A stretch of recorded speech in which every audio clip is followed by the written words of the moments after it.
মুন্সিগঞ্জের সিরাজদি খান উপজেলার ইছাপুরা সরকারি মডেল উচ্চ বিদ্যালয়ের প্রধান শিক্ষক মোহাম্মদ নাসির উদ্দিন অবশেষে পদত্যাগ করেছেন।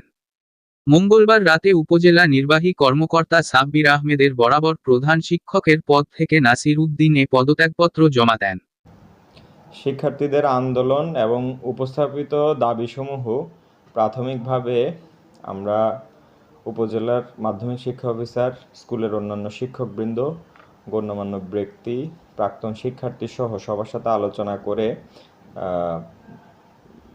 প্রাক্তন প্রধান শিক্ষককে বিষয়টি জানাই। তিনি স্বেচ্ছায় একটি অব্যাহতির আবেদন উপজেলা নির্বাহী অফিসার বরাবর প্রেরণ করেছেন।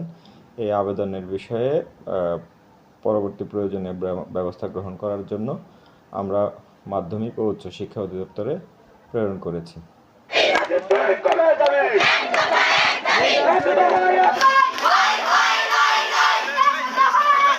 এর আগে গেল টানা 3 দিন ধরে প্রধান শিক্ষক মোহাম্মদ নাসির উদ্দিনের পদত্যাগের এক দফা দাবিতে শিক্ষার্থীরা বিক্ষোভ মিছিল করেন। এছাড়া মঙ্গলবার দুপুর 12টার দিকে শিক্ষার্থীরা বিক্ষোভ মিছিল নিয়ে উপজেলা পরিষদে যায়।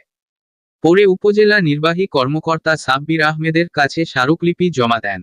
এদিকে গত বুধবার সকাল 10টার দিকে উপজেলা নির্বাহী কর্মকর্তা বিদ্যালয়ে গিয়ে প্রাত্যহিক সমাবেশের মাধ্যমে বিদ্যালয়ের শিক্ষা কার্যক্রম শুরু করেন এবং আন্দোলনকৃত শিক্ষার্থীরা শ্রেণীকক্ষে ফিরে যায়। এদের প্রতি শুধুমাত্র একটি নির্দেশনা যে তোমরা মানুষ হিসেবে গড়ে তোলা, একজন সুনাগরিক হিসেবে নিজেদেরকে গড়ে তোলা। আমরা আশা করি এই যে পরিবর্তনের যে বাংলাদেশ, এই বাংলাদেশ তোমরাই গড়ে তুলবে।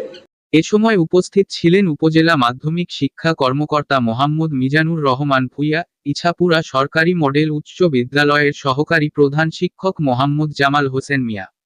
এ বিষয়ে ইছাপুরা সরকারি মডেল উচ্চ বিদ্যালয়ের প্রধান শিক্ষক মোহাম্মদ নাসির উদ্দিন বলেন, এখন আমি কিছুই বলতে চাই না, কারণ আমি ছুটিতে আছি।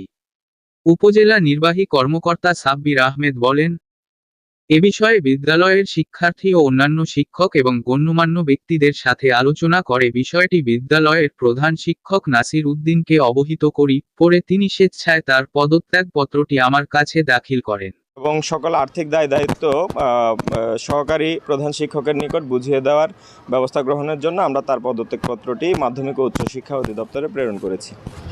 বিদ্যালয়ে বর্তমানে প্রধান শিক্ষকের দায়িত্ব সাধারণভাবে প্রধান শিক্ষক অনুপস্থিত থাকলে সহকারী প্রধান শিক্ষকই পালন করেন।